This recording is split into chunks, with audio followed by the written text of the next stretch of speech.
Guys, alam niyo ba kung anong nasa ilalim nito? Wala na guys, taghirap na guys. Ito na lang pagkain ko guys. Kadami-daming itlog nilagay ko. Hindi, dalawa lang to guys. Yan yung hapunan natin. Tapos, ito. Ayan. Ayan. Coffee with milk. Ayan. Masarap din naman guys. Kasi, taghirap na. Ayan siya guys. Ayan. So, ayan. Gatas. Nagbubble siya kanina. May sabon yata yung gatas ko. Tsaka ito. Ayan guys. Nag-ano ako ng 2 itlog. Nag-boiled ako. Tapos hinalo ko siya. Ayan. Ayan. Tapos yan hinalo ko. Para masarap siya. Nang masarap. So, ayan siya guys. Ayan. By the way guys, supas lang naman to. Supas na hinaluan ko ng itlog. Para nainis ako kanina kasi natapon yung ano niya. Natapon yung sabaw niya. Ay naku, sarap pa naman sana yun. Ibigay na nga lang. Ayan. So guys, ayan guys. Ayan. Tingnan nyo naman guys. Pagkain ko guys. Pagkain ng caregiver to guys. O ayan guys. Ayan. Ayan guys. Sopas for sale. Guys, sopas for sale.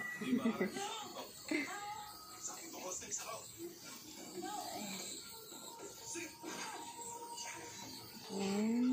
So, ayan. Wala na tayong may content kaya ito na lang. Wala na tayong may content guys. Kaya ito na lang. Okay? So, ayan. So, yummy naman din ang sopas natin guys. Ayan. Ayan. Kain tayo guys. Ayan. Sarap eh. Masarap siya. Mayamis na miss. Masarap-sarap. Ayan. Sopas muna tayo sa tag-ulan. Maulan na gabi sa Taiwan. Ayan. Ayan. So, ayan guys. Ayan. Ang daming itlog guys, no? Ganun talaga guys pag ano.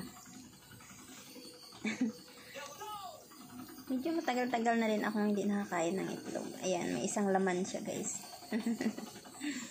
So, ayan guys. Ayan, sarap siya guys. Ayan. So, ayan. Okay. Ayan. Ubusin na natin to guys kasi masira na to bukas. Ayan. So, ayan guys. Hindi na lang. Habang nanood ako ng palabas guys, ito. Ayaw kong ipakita yung palabas sa video kasi si Lolo Whitey. Mabilis siya makadetect. Strike agad. Ay, sayang. Pinaghirapan ko yung ko. Channel. Ayan guys. So, sinong gusto dyan? Mag-Taiwan. Ito pagkain natin. Sa mahod ng 50 mil. Pero ang saang ang pagkain ito lang. Sana all. Saan puntang pera? Ba guys? Wawa naman ako guys, no? Guys, wawa ako guys. Oy. Ayan siya guys. Ayan. Mahirap pala mag-content guys, no? Kasi magsalita ka mag-isa. Tumawa ka mag-isa. Ayan. So, ayan siya lahat guys. Ayan. So, hindi na ako magtinapay kasi ang dami na niya.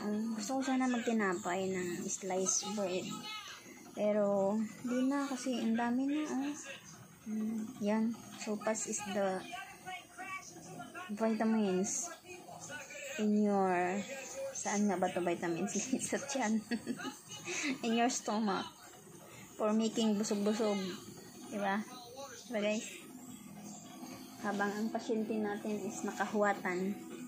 Ayan siya guys, makakuwatan yun siya guys. Huwag nyo na lang tingnan ang mukha. Bawal dahil sabi ni Lulu Whitey. Ayan. Ayan. Ay, nakita ang mukha. Takpan na lang natin yun guys. Yung sabi ni Lulu Whitey, ay, ba't mo pinakita ang mukha? Awa-awa naman.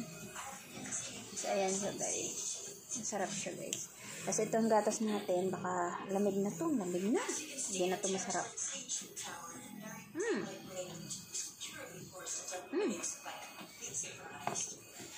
Mukha na siyang gatas kasi lamig na. Init kasi niya kanina. So, ito na yung pagkain natin guys. Tikman na natin.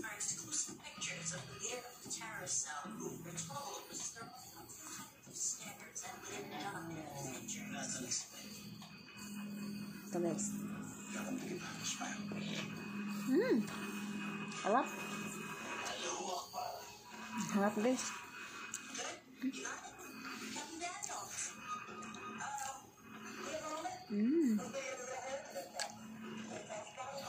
Guys, susubuan ko kayo.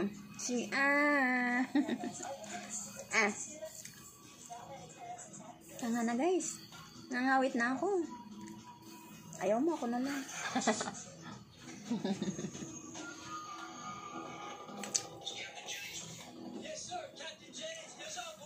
Ang ganda ng palabas. Ay, rin din guys. Gawan.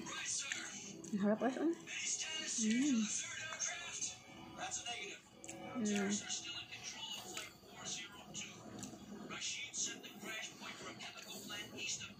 Siguro naman after kong kumain nito matsumusog na.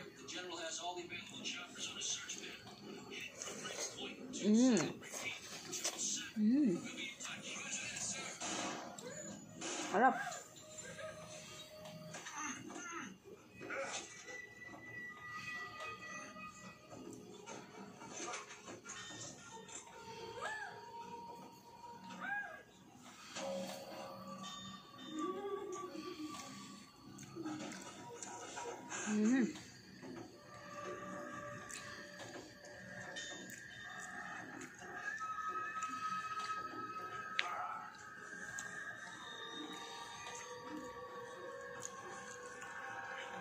Sarap siya guys.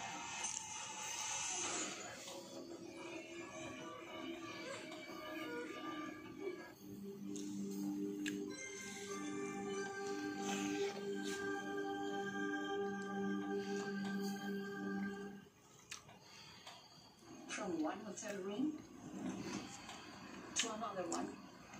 This is the game changer scene. Fly Emirates. Fly better.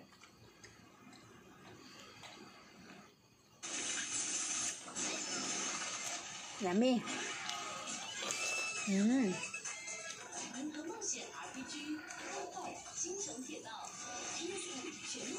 Alam nyo guys, masarap din ang buhay ng caregiver guys. Kasi after mong yung private caregiver, kasi after mong asikasuhin yung pasyente mo, pwede ka na magluto, pwede ka na mag-whitey. Yun nga lang, pag oras ng trabaho talagang tatapusin mo kasi halimbawa yung pasyente mo, kailangan mo siyang i-change position, ang tagal na tapos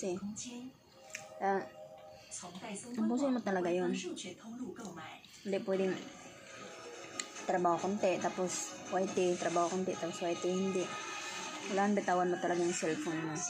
Focus kasi hawak namin yung buhay ng pasyente namin. Wala naman talagang silbi yung mga nurse mga lang yan sila. Kumukuha lang yan sila ng record guys. Hindi talaga sila nag-ano ng pasyente namin. Kami ang nagkuha ng blood pressure, temperature nila, temperature ng pasyente namin. Tapos yung nila, rate ng oxygen, rate ng pulso, lahat guys kami kumukuha niyan. Tapos ang hirap lang guys pag i-change position sila kasi kagaya ng pasyente ko medyo may ano siya, may katabaan siya konti. Yun. Tapos mag-isa ka lang. Lalo pag paliguan mo yung bedridden kagaya ng pasyente ko. Medyo mahirap pero kinakaya naman sa ngalan ng $80. Ganun talaga guys ang buhay ng tao. Sa ngalan ng pera gagawin ang marangal na trabaho. Minsan nakakapikon din si Lola. Yung si Lola yung mama ng pasyente ko. Siya lang naman ang naiinis talaga ako ng sobra. Pero yung pasyente ko okay lang naman sana. Si Lola lang kasi pasaway. Hindi naman sa pasaway na na mali-mali yung trabaho ko. Hindi naman sa ganun. Kasi yung nakikialam siya. Yung ginawa ko na. Gusto din niya gawin ulit kasi gusto daw niya matuto. Para saan pa kumuha ng caregiver, diba guys? Kung gusto naman pala niyang matuto siya. Tinuturuan ko, ang tagal-tagal na niya. Ilang taon na yung sumusunod-sunod sa akin. Hindi naman siya natuto eh. Hindi talaga siya interesado. Talagang pakialamira lang. Ganun lang talagang tawag guys.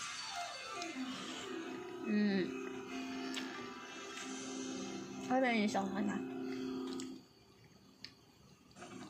Naaway ko siya.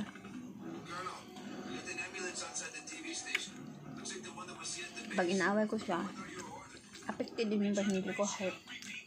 Kasi apektuhan din siya kasi hindi na ako makakonsentrate sa trabaho ko. Saway kasi standards. Ayan guys, oh. Ang sarap.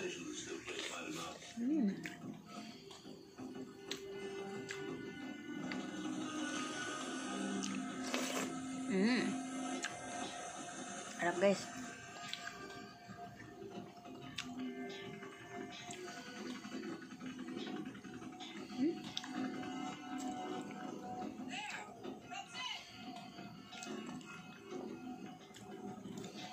Ano ba to? Di na ako marunong magkutsara guys.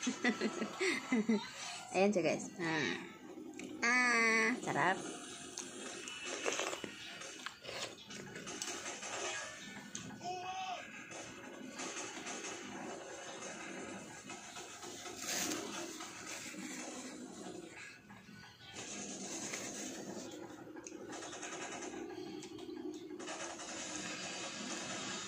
Ang pasyente ko nanood din ng palabas.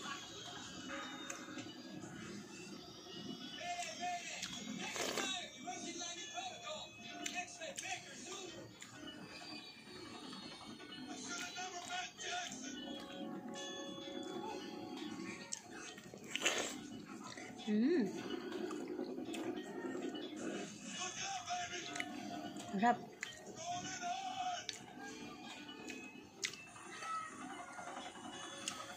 So, ayan guys. Ayan na muna ang update natin sa araw na to. Sa araw na to. Bye-bye guys. Thank you sa pagsama sa akin. Yung coffee ko lumamig na. Ayan. Bye.